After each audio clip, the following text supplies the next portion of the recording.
ওম শান্তি। জয় শ্রীকৃষ্ণ। রাধে রাধে। আজকে যে ভিডিওটা নিয়ে এসেছি সেটা সম্পূর্ণ তোমার জন্য। সবাই জীবনে ঠকাচ্ছে, একটুখানি দাঁড়াও, শুনে যাও কি বলছি। দেখো, আবেগ নিয়ে বেঁচে থাকা যায় না। বর্তমান দুনিয়ায় এমন পরিস্থিতি সৃষ্টি হয়েছে যেখানে আবেগ খুব মূল্যহীন হয়ে পড়ছে দিনে দিনে। সেখানে তুমি একটা দুর্বল মন নিয়ে কখনোই বেঁচে থাকতে পারবে না। তুমি একজন নরম, একজন সুন্দর মনের মানুষ হতে পারো, কিন্তু একজন দুর্বল মনের মানুষ যদি হয়ে চলো, তাহলে এই পৃথিবীতে সবাই তোমার দুর্বলতার সুযোগ নেবে, পায়ে পিষে দিয়ে চলে যাবে।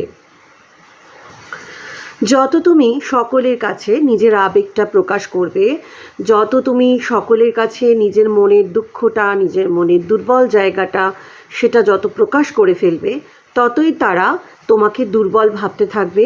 এবং তুমি যত তাদের কাছ থেকে মর্যাদা আশা করবে, যত চাইবে যে আমাকে কেউ বুঝুক, আমার কষ্টটা কেউ বুঝুক, তত দেখবে তারা তোমাকে আরও বেশি আঘাত দিচ্ছে।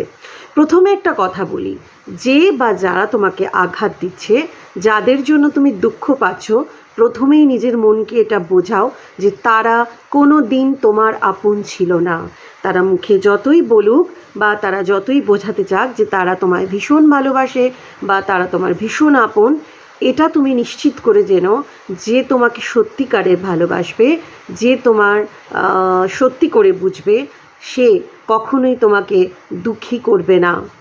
যে তোমার দুঃখের কারণ হবে বারবার, যে তোমার অনুভূতিগুলোকে বারবার আঘাত করবে, সে কোনোদিন সত্যিকারের তোমায় বাসেনি।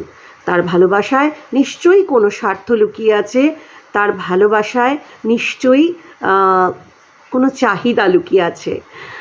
এখন বলতে পারো যে নিঃস্বার্থ ভালোবাসা কি সে অর্থে হয়? বর্তমান সময়ে হয়তো হয় না, হয়তো খুব কম সংখ্যক হয়। কিন্তু যে ভালোবাসা শুধুমাত্র গিভ অ্যান্ড টেকের জন্য দাঁড়িয়ে, যে ভালোবাসা শুধুমাত্র কিছু স্বার্থ খুঁজছে, যে বারবার তোমাকে চোখের জলে ভাসাচ্ছে, সে ভালোবাসা আর যাই হোক তোমায় কখনো শান্তি দিতে পারে না। তাই আজ থেকে আবেগকে কন্ট্রোল করতে শেখো। নিজের আবেগকে যত তাড়াতাড়ি তুমি কন্ট্রোল করতে পারবে, যত রাত তুমি কারোর জন্য চোখের জলে ভাসাবে, সেই ভাসানোটা বন্ধ করে দিতে পারবে না, যত রাত তুমি নিজের পিছনে ব্যয় করবে, তত তাড়াতাড়ি তুমি নিজের জায়গা তৈরি করতে পারবে। এবং যত তাড়াতাড়ি তুমি নিজের জায়গা তৈরি করতে পারবে, ততই দেখবে এই দুনিয়ার সবাই তোমার পিছনে ছুটছে। আবেগ দিয়ে, অনুভূতি দিয়ে কাউকে তুমি নিজের পিছনে ছুটাতে পারবে না। দেখো, যাদের জন্য আমরা কেঁদে ভাসাই, যারা আমাদেরকে আঘাত দেয় বারে বারে, তারা কি করে? তারা কিন্তু আমাদের অরাটাকে দুর্বল করে। আমরা যত কারোর জন্য কেঁদে ভাসাই, তত আমার নিজের অরাটাকে আমি দুর্বল করে ফেলি, নিজের ঊর্জাটাকে নষ্ট করে ফেলি। প্রত্যেকটা মানুষকে না ইউনিভার্স নিজস্ব কিছু ঊর্জা দিয়ে পাঠিয়েছে, তো সেই ঊর্জাটাকে আমরা ভীষণভাবে কারোর জন্য কেঁদে ভাসিয়ে নষ্ট করে ফেলি। সেটা এখনই বন্ধ করতে হবে। যদি নিজেকে প্রতিষ্ঠিত করতে চাও, যদি নিজেকে অন্যের আঘাত থেকে বাঁচাতে চাও, তাহলে অবশ্যই নিজের আবেগকে আজ থেকেই দমন করতে শেখো। যতই তোমার কষ্ট হয়ে থাক, যতই তোমার দুঃখ হয়ে থাক, সেটা তুমি যত বেশি কন্ট্রোল করে রাখতে পারবে, যত কম মানুষকে জানাতে পারবে, তত তুমি সেফ সাইডে থাকবে এবং তত তুমি শক্ত থাকবে। আমরা ভাবি মানুষকে বলে ফেলতে পারলে, কাউকে বলে দিতে পারলে হয়তো আমার ভেতরটা হালকা হবে, কিন্তু আদপেই কি সেটা হয়? হয় না। কারণ বেশিরভাগ ক্ষেত্রেই দেখা যায় আজ যে তোমার ভীষণ বন্ধু, কালকে সময়ের সাথে সে পাল্টি খেলো। এবং তুমি যে মনের গভীর বেদনার কথা, তোমার যে গভীর ব্যক্তিগত কথা তুমি তার সাথে শেয়ার করেছিলে ভীষণ আপন ভেবে, ভীষণ বিশ্বাস করে, সেই মুহূর্তেই সে কিন্তু সেই কথাটাকে রাষ্ট্র করে দেবে। কারণ তার সাথে তোমার যে ভীষণ ইন্টিমেসি ছিল, সেটা কোনো কারণে সেই সময় নষ্ট হয়ে গেছে। দেখো, জগৎটা এমন না, কারোর সাথেই, খুব কম মানুষের সাথে, কারোর সাথে বলবো না, খুব কম মানুষের সাথে কিন্তু আমাদের একটা দীর্ঘমেয়াদী বা চিরদিনের একটা ভালো সম্পর্ক থাকে। সময় সঙ্গে সঙ্গে মানুষের সাথে সম্পর্কের সমীকরণটা কিন্তু বদলায়। বর্তমান সময় তো খুব দ্রুতই বদলায়। এই কারণে যত তুমি নিজেকে শক্ত করতে পারবে, নিজের আবেগকে দমন করে চলতে শিখবে, তত কিন্তু তুমি নিজেকে জগতে প্রতিষ্ঠিত করতে সক্ষম হবে। এবং এই যাদের জন্য তুমি কেঁদে আজকে ভাসাচ্ছ, যারা তোমাকে আঘাত দিয়ে ভালো আছে, ইটসেলফ তারা নিজেরা কিন্তু ভালো আছে, কারণ তারা তোমাকে কখনো আঘাতটা দিতই না যদি তারা এটা অনুভব করতো যে তাদের কোনো কথায় তুমি আঘাত পাচ্ছ বা পাচ্ছ না, তাহলে কিন্তু তারা তোমাকে আঘাতটা দিতই না। তাই আর তোমাকে যে আঘাতটা দিয়েছে, যে আঘাতে তুমি নুয়ে পড়েছো, তুমি জানবে তারা সেটা অনুভব করছেই না, করতে পারলে তারা তো আঘাতটা দিতই না, তাহলে তারা কিন্তু ভালো আছে। তুমি অযথা তাদের জন্য মাথা খুঁড়ে, তাদের জন্য কেঁদে নিজের সমস্ত শক্তিকে অপচয় করছো, নষ্ট করছো। আজ এই মুহূর্ত থেকে সেটা যদি বন্ধ করতে চাও, তাহলে নিজের ওপর কনসেন্ট্রেট করো।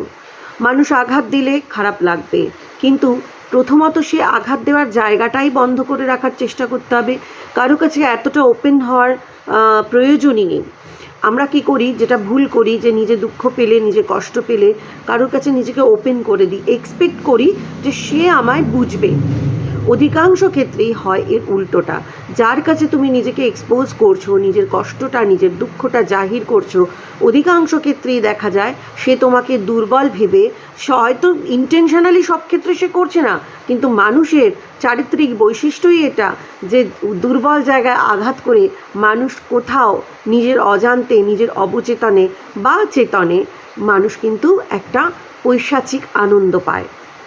যে আনন্দটা সে প্রকাশ করবে না, সে বলবে আমি তোমায় ভীষণ কষ্ট পেতে দেখে কষ্ট পাচ্ছি, উফ আহারে ইস আহারে করতে চাই, সে কিন্তু ভালোবাসবে।